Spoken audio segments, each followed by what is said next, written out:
Mecanismos de acción. Los tres receptores opioides, mu, delta y kappa, median las actividades de los opioides exógenos y los péptidos opioides endógenos. De ahí que sean los principales factores para comprender las conductas controladas por los opioides. Los receptores y péptidos opioides se expresan con fuerza en el sistema nervioso central. Además de intervenir en las rutas del dolor, el sistema opioides está muy representado en zonas del cerebro que corresponden a sustancias psicoactivas como el ATB y la envoltura del núcleo accumbens.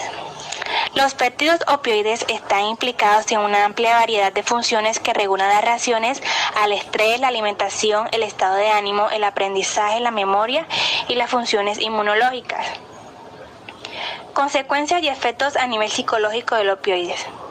Las drogas con mayor poder adictivo son las opicias y las opioides, como la heroína, la morfina, la codeína, el demerol y la metadona. Estas sustancias tóxicas entran en el cerebro rápidamente y causan efectos nocivos para la salud de quienes las consumen. Como consecuencia del consumo de estas drogas aparecen varios trastornos, como por ejemplo el delirium por intoxicación. Este aparece cuando se consumen dosis altas mezcladas con otros compuestos psicoactivos. También podría desarrollarlo una persona con lesiones cerebrales persistentes o algún trastorno del sistema nervioso central, ya sea por el uso de estas drogas. Trastorno psicótico. Empieza durante la intoxicación y sus síntomas predominantes son alucinaciones o ideas delirantes. Trastorno del estado de ánimo. Empieza durante la intoxicación y sus síntomas pueden ser de naturaleza maníaca, depresivo mixta, según la respuesta individual a la sustancia. Trastorno del sueño y disfunción sexual.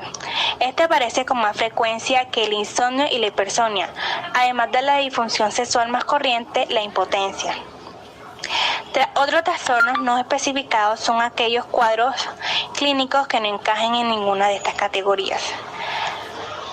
Además, puede aparecer trastornos psicológicos como la ansiedad, conductas de delirios, riesgos, fobias, insomnio, etc. O los provocados por el síndrome de abstinencia si el adicto no tiene acceso a las sustancias.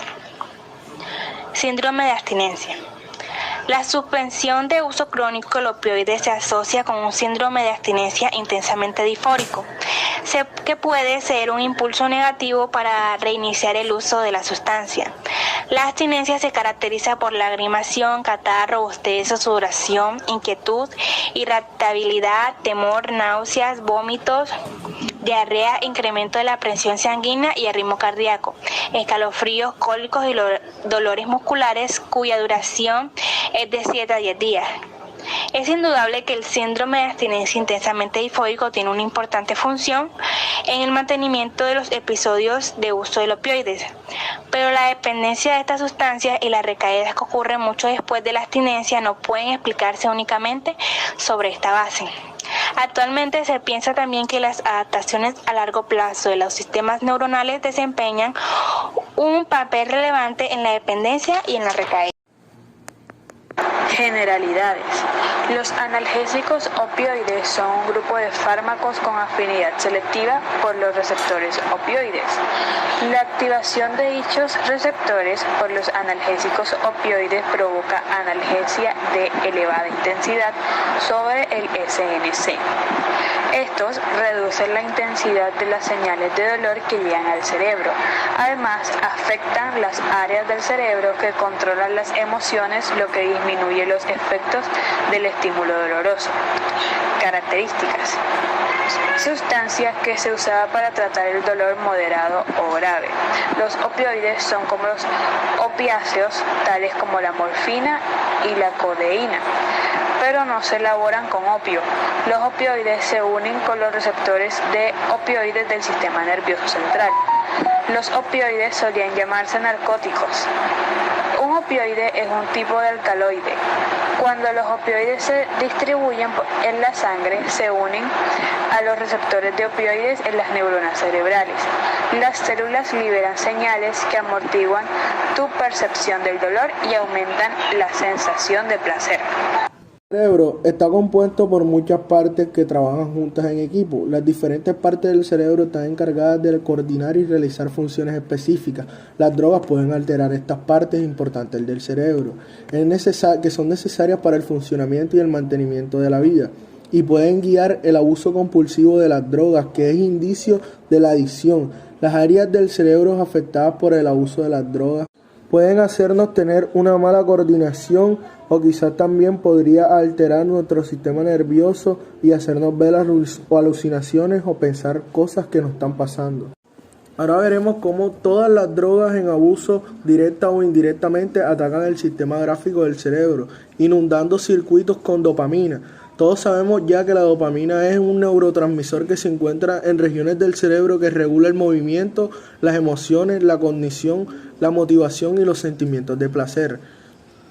Sobre la estimulación de este sistema, que recompensa nuestros comportamientos naturales, produce efectos de euforia que buscan en las personas que abusan de las drogas y enseñan a repetir este comportamiento.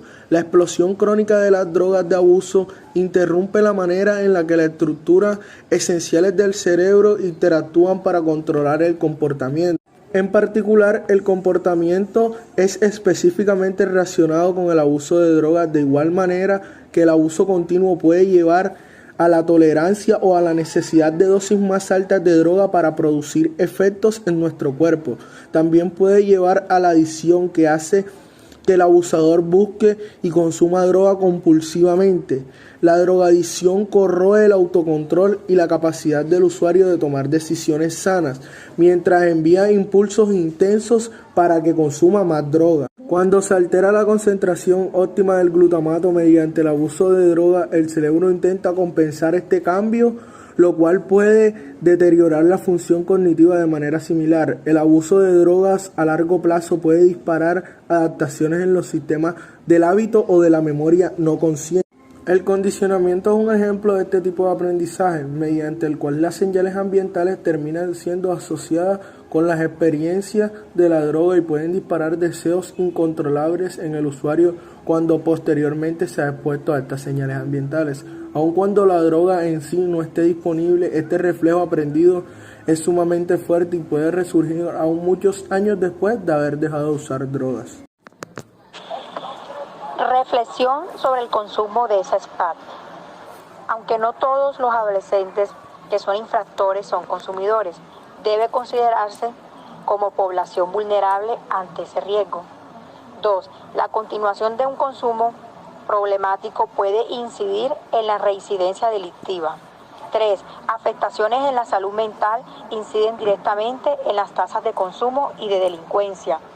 4. Entre más temprano se manifieste una conducta antisocial, mayor dificultad habrá para transformarla. 5. De otro lado, entre más temprano puedan intervenirse profesionalmente estas conductas mayor probabilidad habrá de transformarlas.